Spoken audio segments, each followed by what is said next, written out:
He's here with Coach Joey Scrivano. Baylor tennis off to a great start this year, as we mentioned, at number 20 national ranking at 12-2 to start the year, and really a great start, a big weekend ahead as well, Coach. So tell us just kind of how you're feeling right now. You're off to a great start, big weekend ahead. How are things clicking for you right now? Yeah, no, we feel good about the progress we've made from the start of the season to this point, and now we just got to, keep doing it. We're only halfway through the season. There's a lot of tennis left to play, so the main thing is just focusing on what we got to do to win the next match. So that's what we're doing right now.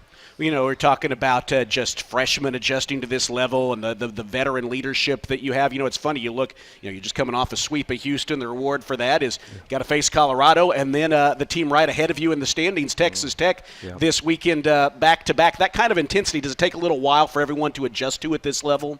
Yeah, absolutely. For freshmen, they're just adjusting to so much. College life, the rigors of being a student athlete, and then, of course, being a Big 12 student athlete as well. It's just there's a lot on their plate. Usually by this point of the season, you start to see some fatigue set in, but that's a great opportunity for them. That's how you learn and grow, and it's something that we really love to help these young women go through this process in their life, and they're doing it very well too. Well, doing it well this year and doing it well over 20 years here at Baylor, and we're going to talk about some of those adjustments throughout the year, off to a 12-2 start, as we said. So, Joey, you're coming off of the sweep over Houston, 5th sweep of the year, by the way. That's impressive. Yeah. What stood out to you about that match? What was unique about that one? Yeah, I mean, anytime you sweep an opponent, it just says a lot about your team's preparation. Their discipline, their ability to execute in the moment. So, just really proud of the ladies. They've just prepared so hard. And put themselves in a position where they can, dominate some opponents. So it just really speaks volumes to the work they put in, and as well as our coaches have worked really hard to make sure the girls are ready to go. So yeah, really proud of them.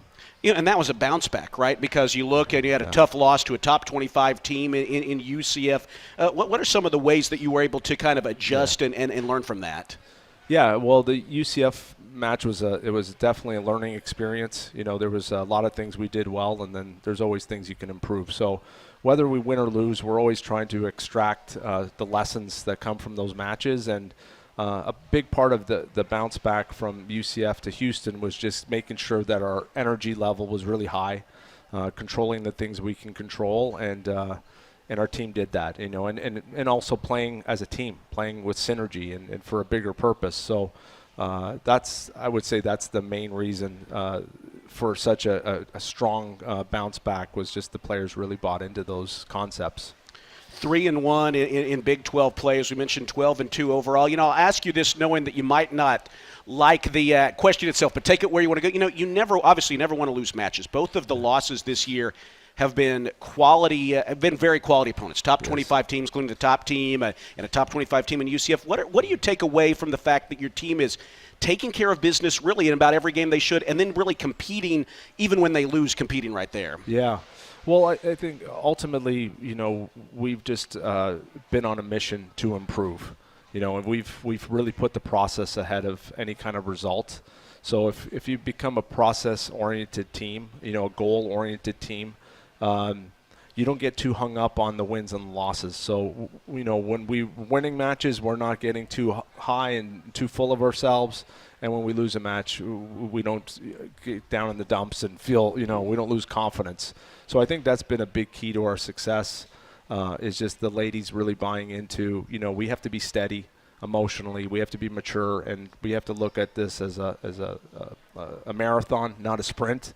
So, that's the biggest thing, and that's just a credit to them. We're teaching a lot of the same lessons that we've been teaching over my 23 years at Baylor. Some teams take it to heart a little more than others, and this team is really coachable, so it's a lot of fun. As an aside, do you teach any of those lessons even a little bit better than you used to now that you are a master's recipient from Baylor University with your degree in sport? You all know this, right?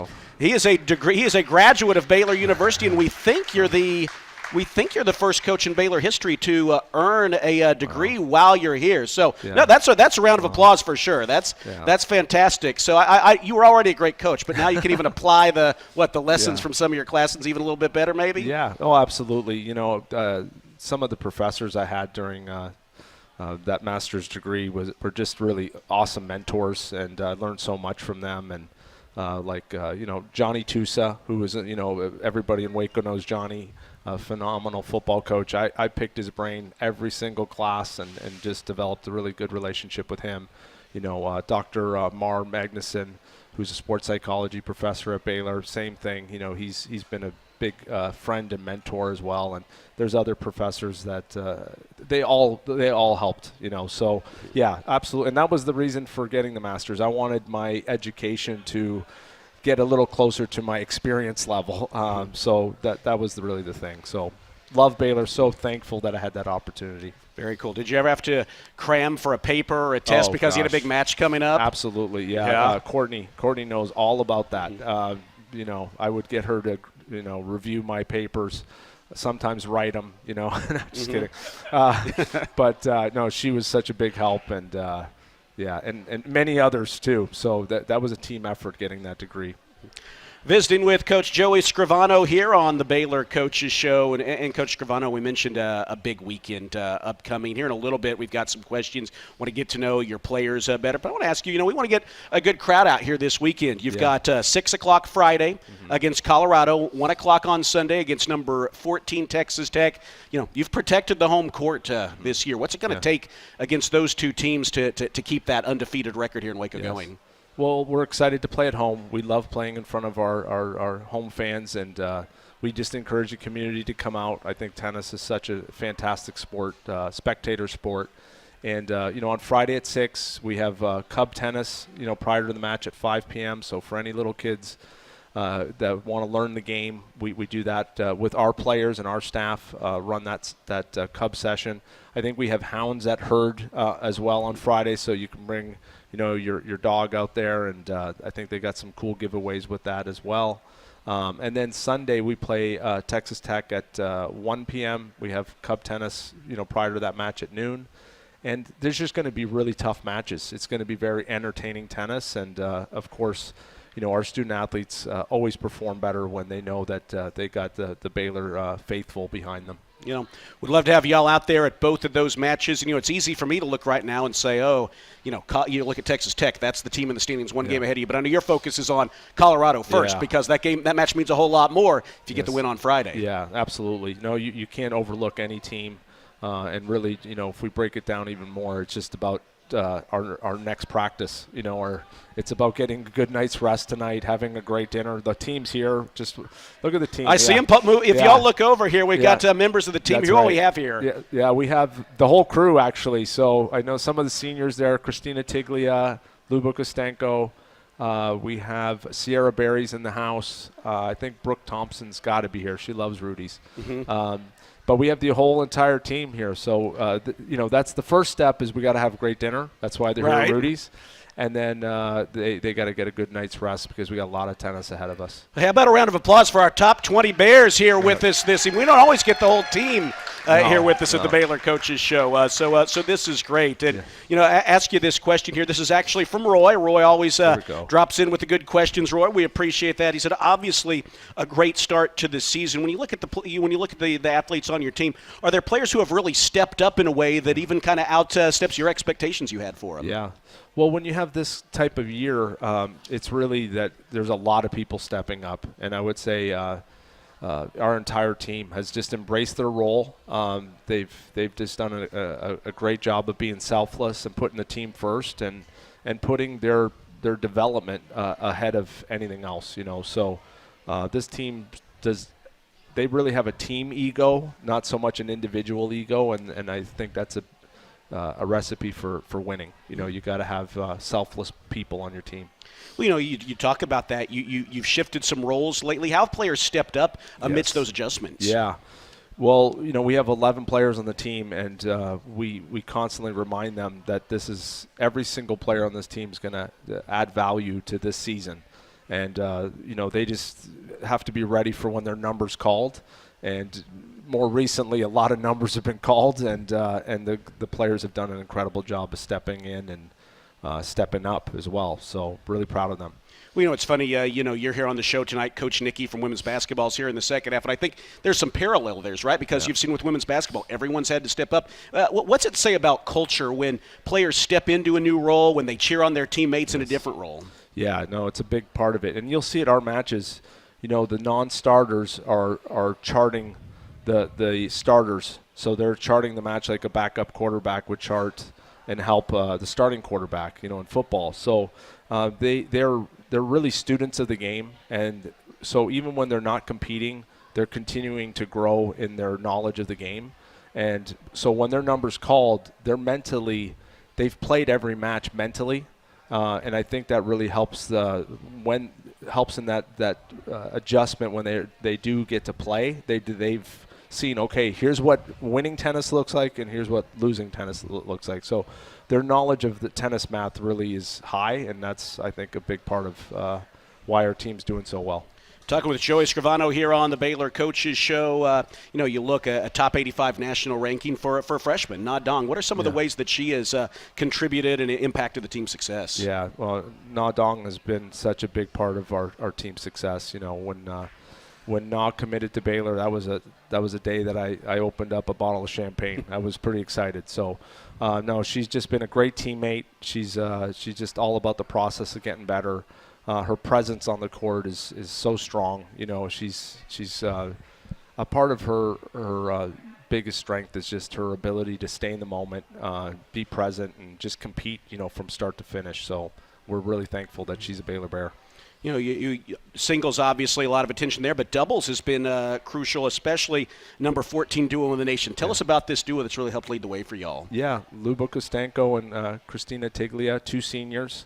Luba's been with us for a few years now, and, her growth as a player has just been remarkable, and I think that's a big reason that, she's in a position to, be one of the best doubles players in the country. And then, of course, Christina, transferred from Texas Tech, and her development as a doubles player has been so impressive. So we didn't know if that combination would work. We tried it at the end of the fall, and their chemistry, their synergy has been fantastic, and, yeah, we're proud of them. You may get this question a lot, but when you think about doubles and the tone it sets during a match, obviously there's a lot more points available once doubles is over. But how much does a good doubles round, a doubles win, set the tone for a good match? It'd be like, landing the first punch in a fight, in a boxing match. You can really stagger your opponent when you do that. But that doesn't win to your point, it doesn't win the overall battle, but it does put you in a good position to start things off. So, obviously we do everything we can to win that point. But at the same time, we got to remember it's first to 4 points. So we try to balance that the best way we can, With this group, obviously, as we talked about, very successful 12-2, and it's been a tough schedule, and obviously you talk about the Big 12 is tough. How do you feel like your team has handled the preparations that come from a tough non-con? Yeah, the non-conference schedule, we strategically made it, packed with a lot of other Power 4 teams, and then teams that we knew that were going to be very competitive and tough to win on the road. Those teams like San Diego State, those are hard places to win, at Illinois. We've been all over the country, playing these matches. So, our players accepted the challenge. They've risen to the challenge, and it's helped us now in the Big 12 schedule. We're battle-tested. Visiting with Joey Scrivano here on the Baylor Coaches Show. We're going to take a break in just a minute and come back with more. We got some good stats, including some impressive stats on this guy right here, some numbers. We're going to share those and talk about the fact, we're moving into April, so not before too long, and then the month of May. And Waco is going to be the epicenter of the college tennis universe. So we know that's going to provide some opportunities for y'all to be out there. We'll talk about that here in just a little bit. Got some questions from the audience. I'm going to dive right into one of these, Joey. It is from John, and he wants to know, do you have individual scouting reports for each singles doubles match, or is it more, your players playing to their game? What does that look like for you? Yeah, that's a great question from John Jackson, huh? Yes. We have individual scouting reports for every opponent. So we have to prepare for 3 doubles teams and 6 singles players. Sometimes that turns into 7 or 8 singles players if they're if the opponent's moving their lineup around. So yeah, it's a lot of preparation, a lot of video study, and a lot of film study, and yeah. But a part of that is you're playing out the match. You're playing it out. You're seeing what your opponents can do well, what obviously your team does well, and then you're trying to figure out, is it worth playing to your strengths, or is it better just to play to their weaknesses, even though it's your weakness? So that's something we get wrong all the time, and then we got to make an adjustment within the first 3 or 4 games. So yeah. Great question. Great question there, John. Thank you very much for that. And, you've made those adjustments well over your career. Over 500 wins in your career now, 451 of them here at Baylor, number 12 among active coaches in the nation. Y'all know that, top 12 nationally in wins. So you've been doing this a while. What are the things that keep things fresh, keep things motivated for you in year number, 23 now? Yes. What keeps me going is just the relationship with the players and the coaches. I just absolutely love working with student athletes, and just when I first got into coaching, I really loved the winning, and now I've really transitioned to just loving the process and loving the teaching component, the relationship part of it. So really, it's the relationship with the players keep me going, and that's what keeps things really fresh. They keep you on your toes. They're funny. But when they're really into the process and they're into this journey, there's no better job out there. Does this year's team have a personality, if you will, as a team that you've noticed? Yeah, they do. They do. There's some characters on this team, but they have a lot of character. That's the biggest thing. These are young women that just are really special. They have a bright future beyond tennis, and it's just such a pleasure working with them. So. This has been one of the most fun teams I've ever coached. That's great. Yeah. They get it done on and off the court. Yes. Top 20 national rankings. We said 12-2 undefeated at home. And, top 25 national rankings. Nothing new for you. Finished in the top 25, now 16 seasons. What's been the key to that kind of consistency for the women's tennis program?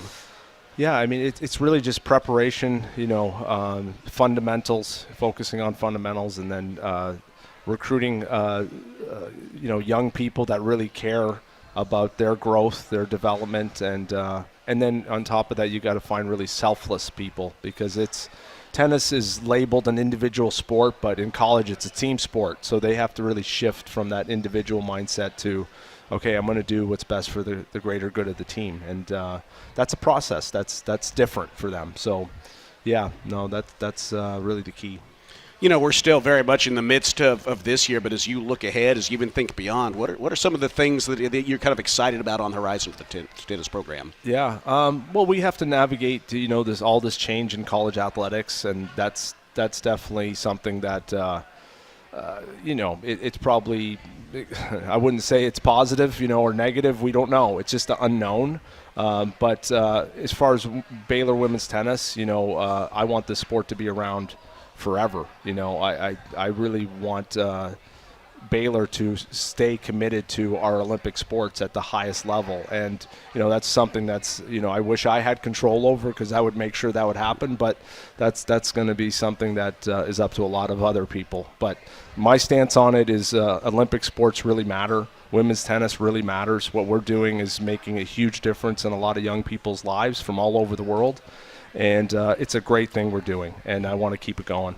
And the women on this team give us a lot to be proud of. Yes. through the years, for sure, as we visit with Joey Scrivano. And Joey's going to find a couple minutes here. I want to ask, I know we're looking a little bit down the road, but we got 2 top 20 tennis programs here at Baylor. We've got the Big 12 championships coming up in May, and then the national championships. I mean, we're the epicenter of the college tennis world, right? Is that fair to say? And what does that bring added excitement in a season when those things are kind of in the back of your mind? Yeah, for sure.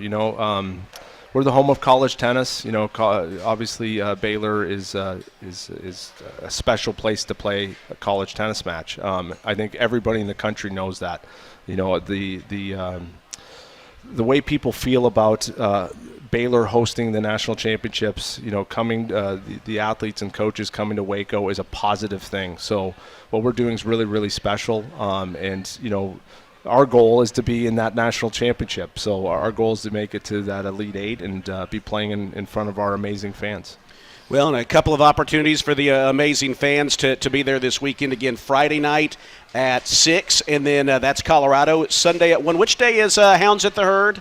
That's on Friday That night. Tomorrow night. is Friday night. All Friday right, so night. that'll be Yeah. fun. So, yeah, bring your dogs on out there and cheer on the Bears. And, again, two huge matches. He's kind of is it fair to say you get a little bit of a pivot point in the season where it's not the new Big 12 season anymore, but there's still a way to go. It feels like that added boost from the fans could really be big as the schedule keeps moving on. Yes, absolutely. Yeah, they make a big difference. So, and you know what's great about tennis is you get 10 extra fans out there. You can feel it. You know, you go to 10 extra fans at a basketball game, it might not move the needle whatsoever, but in tennis it does. So we encourage everybody to come out. We appreciate it, and it does make a difference. Well, Baylor off to a 12-2 start, a number 20 national ranking, 3-1 in Big 12 play with 2 big conference matches coming up. We want to see some of y'all out there. Bring the dogs. I know Coach Nikki's waiting in the bullpen. Maybe her dog Scout could show up on Friday along with her to cheer on the Bears. Well, Joey, excited to see how this team has been doing so far, and even more excited to see what's ahead. Thanks for joining us. Thanks a lot, Derek. Joey Scrivano. He's a top 12 winningest coach in the NCAA right now, and, of course, the Bears off to a fantastic start. Looking forward to seeing more of that